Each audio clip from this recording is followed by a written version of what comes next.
আরসালনাকা শাহিদাও ওয়া মুবাশশিরাও ওয়া নাযীরা ওয়া দাঈয়ান ইলাল্লাহি বিইذনিহি ওয়া সিরাজাম মুনীরা। হে নবী, হে নবী, হে নবী, ইন্না আরসালনাকা, নিশ্চয় আমি আপনাকে পাঠিয়েছি শাহিদান, মুবাশশিরান ওয়া নাযীরান। তিনটে বৈশিষ্ট্য। এক হচ্ছে তিনি সাক্ষ্যদাতা, সাক্ষী দেবেন যে আমি আল্লাহর কাছ থেকে এসেছি। যেমন আপনারা মাটি কাটেন, যারা ওই মাটি কাটার হেড হয় তারা মাটি কাটা হওয়ার একটা কি রাখে, সাক্ষী রাখেন কতটা কেটেছে। আর যারা মজুরি দেবে কোম্পানি ম্যানেজার এসে বলবে কতটা কেটেছে, ওরা আমার অনেক কেটে, তাহলে সাক্ষী দেখে ওরা আশেপাশে সব গুনে গুনে ওরা বলে তোমার এতটা মাটি গেছে, ওর সঙ্গে সঙ্গে মিলে গেছে, অঙ্কের হিসেবে পেয়ে যাবে।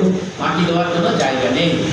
নবী আকরাম সাল্লাল্লাহু আলাইহি সাল্লাম দুনিয়াতে মানুষের কাছে এইরকম সাক্ষী যে আমি আল্লাহ থেকে এসেছি, আর আল্লাহ থেকে যিনি আসেন তিনি কোনো বক্র পথে রাখেন না, কারো উপর বেইনসাফি করে না, সে নিজের লোক হোক আর পরের লোক হোক। আল্লাহ নবী নিজেকে পাইয়েছেন, অপরকে ঠকিয়েছেন, এরকম কোনো প্রমাণ আছে? ইহুদি হলেও তার ঠকাননি। মানবাধিকারের ক্ষেত্রে নবী কাউকে ঠকাননি, বরং তার দলের লোক ভুল করেছে, আল্লাহ নবী দলের লোকের বিরুদ্ধে তিনি রায় দিয়েছেন, আর ইহুদির বিরুদ্ধে তিনি সাজা ঘোষণা করে দিয়েছেন। দলের লোকটা বলছে, হে আল্লাহ নবী, আমি আপনার দলে চাঁদা দেই, আপনার দলে টাকা দেই, আর আপনি আমার বিরুদ্ধে রায় দিলেন, তাহলে আপনি দল করবেন কেন? অনেক সময় এটা হয়তো। নবী বললেন, স্বজন পোষণ আমার করবে নেই, আমি কাউকে স্বজন পোষণ করতে পারবো না, আমার আত্মীয় হলেও আমি তাকে সাজা দেবো। এটাই হলো ইনসাফ।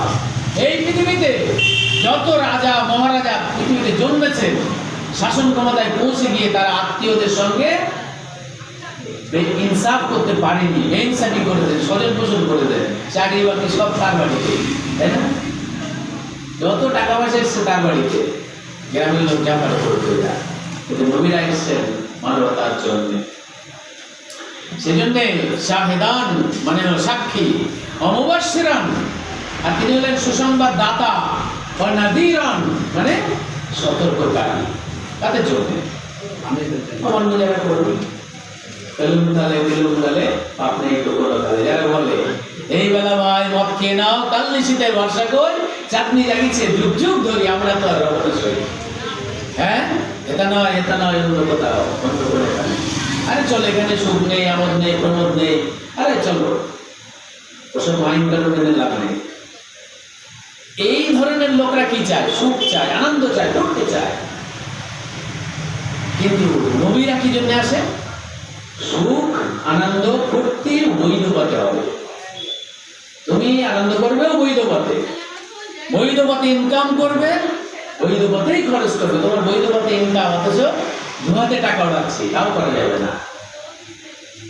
আবার ভালো পথে ইনকাম করে দেখা যাচ্ছে খারাপ পথে ব্যয় করছে। আবার অনেক খারাপ লোক আছে যারা ইনকাম করে তুলন করে আর দান করে মিসকিন দান করে, লোককে বলে আমরাও কিন্তু ভালো কাজ করি, তোমরা তো করো না, আমরা দান করছি, দেখেছো, এতিমের দিচ্ছি, বিধবাদের দিচ্ছি, এই দানে সব হবে?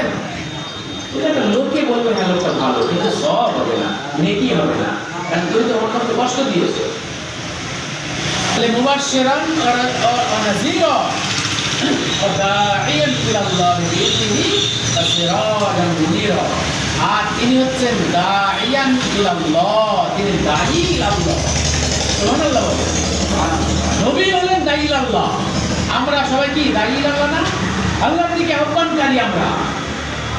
আমরা যদি দাঈ ইলাল্লাহর এই পরিচয় ভুলে যাই, আমরা পৃথিবীতে লাঞ্ছিত হব, আমরা পৃথিবীতে পদদলিত হব। আজকে তাই হচ্ছে। পৃথিবীতে 57টা মুসলিম দেশ আছে, আছে না?